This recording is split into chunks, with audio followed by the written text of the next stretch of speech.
Bwana Yesu asifiwe.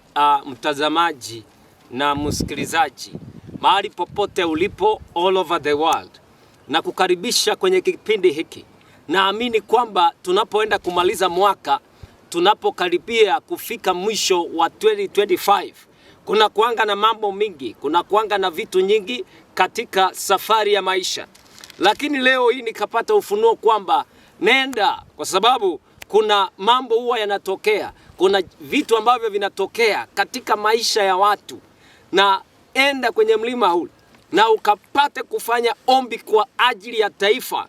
Unajua kwamba uchaguzi uko Alhamisi, uchaguzi mdogo upo Alhamisi, lakini ninapoangalia kwamba mambo hayaendi sawa kwa sababu watu wanapigana wenyewe kwa wenyewe, na omba kwamba wewe pia ukiwa pale, jaribu kuombea taifa lako, jaribu kuombea taifa la kwako. Manake Mungu amekuita wewe, Mungu amewapaka mafuta wachungaji, watumishi wake kwa ajili ya taifa ambalo wamepatiwa. Maana taifa ni la kwake Mungu, na Mungu ameinua watu wake watakao liombea taifa na watakao liweka kwenye maombi. Nikapewa maandiko kwenye kitabu cha Isaya 6 mstari wake wa kwanza hadi kule kwa 8. Maandiko yanasema kwamba wakati Usia alipokufa, naye Isaya alimuona Mungu. Taifa hili unaweza kuwa limekuwa na Usia, ama kule ambapo unakotoka inawezekana kumekuwa na Usia ambayo amezuia maisha ya kwako. Mwaka mzima ulipoanza, umepanga mambo hayajakuwa sawa vile ambavyo ulivyokuwa ukitaka. Ulitamani kwamba mwaka huu ndipo mwaka utapokea ndoa yako yenye iko na amani. Mwaka huu ndipo utabadilisha mambo. Unapoona kwamba hata viatu zenyewe sijafaa. Kwa sababu gani? Nimeheshimu hapa, maana ni mahali patakatifu, nimepachagua kufanya ombi kwa ajili ya mtu ambaye anayenitazama, kwa ajili ya mtu ambaye anayesikia ujumbe huu. Naomba kwamba Mungu akufungue masikio yako. Naomba kwamba Mungu akupe neema, neema ya kusikiza, neema ya kusikia, neema ya kupokea lile neno ambalo Mungu ananena kupitia mtumishi wake. Maana Mungu amewatuma manabii na mitume kuleta habari njema. Amewatuma maevangelist, amewatuma watu type zote hizi 5 callings ambao sipeleke ujumbe kwa watu ambao watakaoamini. Naomba niombe kisha baadaye nisome maandiko. Naomba kwamba utabarikiwa na hautabakia kuwa mahali ulipo. Sasa zingine mwaka huu kuna kitu ulikuwa umepangia lakini hakijaweza kufanyika vile ambavyo ulitaka kufanya. Mtu anaweza uliza, pastor, leo umefanya aje? Umefanya mavazi gani hayo? Nimekuambia kwamba ninapokuja kila wakati mlimani, ninao ujumbe, ninakujia na ni deliver kwa watu. Ningeombea kanisani, lakini hapana. Nikaambiwa kwamba go. Unapoona tisa prayer shawl, hii ni prayer cloth yangu. Na unapoona hii nguo nyingine ya white, hii ni kanzu ya maombi. Manake kila mtu ameitwa vile ameitwa. Na unapoona kwenye miguu yangu sijavaa viatu, inamaanisha kwamba mahali hapa nimepachagua, mahali hapa nimepatenga kwa sababu ya ombi. Na ninaamini kwamba mtu atakayeamini lazima utatoka na ushuhuda kwenye video hii. Lazima utabarikiwa. Lazima kabla mwaka ufungwe, kabla mwaka uishe, utakuwa umetimiza ndoto ya maisha yako. Utakuwa umeenda kwenye viwango ambavyo maadui walikufunika, ambapo Usia alikufungia ili usije ukatoka. Naamini kwamba kuna nguvu katika neno la Jehova. Kuna nguvu wakati mtu anaita Bwana. Naomba niombe. Baba, kwa jina la Yesu Kristo, nimeinua mikono yangu Bwana. Mahali hapa ni patakatifu, na paombea mahali hapa ninapoenda kuzungumza na watu wako watakao kamata video hii, watakao sikia sauti hii, watakao sikia ombi hili. Bwana Yesu, wasibaki jinsi walivyo. Bwana ukawabadilishe, Bwana ukawatendee, Bwana ukawasimamishe, Bwana ukatende mambo yaliyo ya ajabu, kwa sababu wewe Jehova ni Mungu unayeweza, ni Mungu ambaye usiyeshindwa, ni Mungu ambaye unayesimama na watu wako. Na ni kwa jina la Bwana Yesu Kristo nimeomba na kuamini.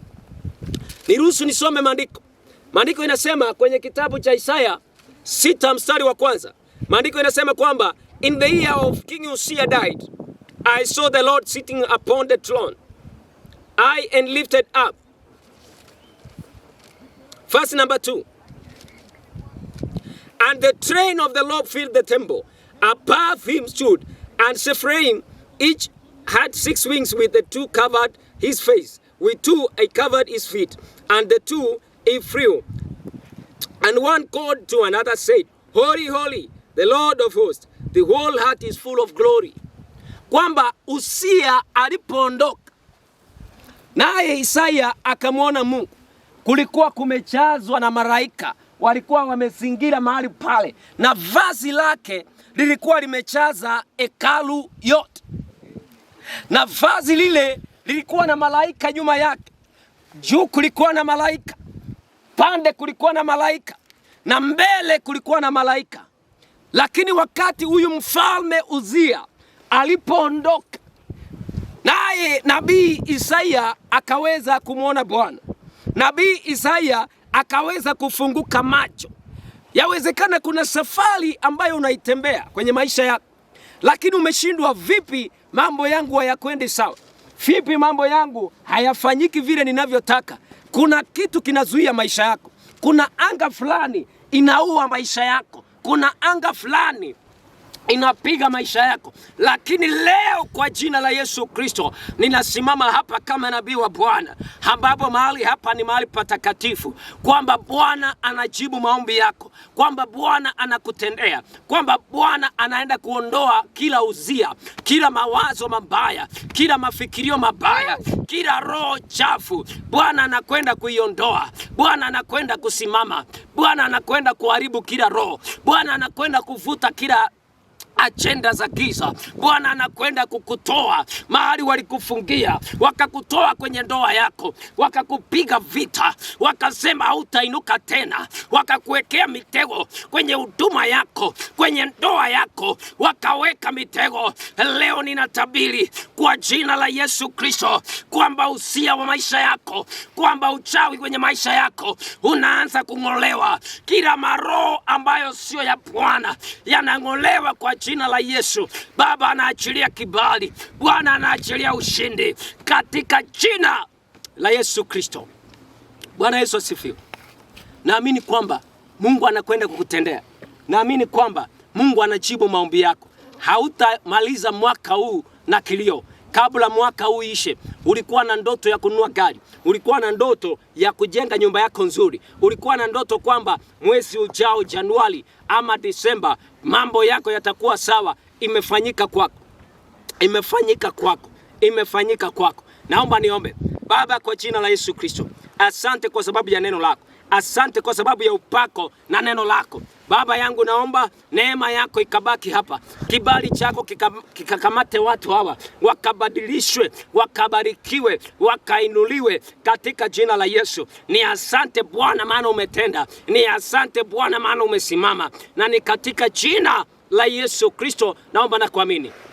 Naomba nikwambie hivi, kama utasikia ujumbe huu na ujumbe huu ukashare kwa watu wengine na ukatamani kunipigia, namba yangu itakuwa hapo kwa bio. Namba yangu iko hapo, namba zangu 2, ama unaweza kunitafuta inbox, na Bwana atakubariki, na Bwana atakutendea, na Bwana atasimama na wewe, na Bwana atakusaidia. God bless you. Shalom, shalom, shalom.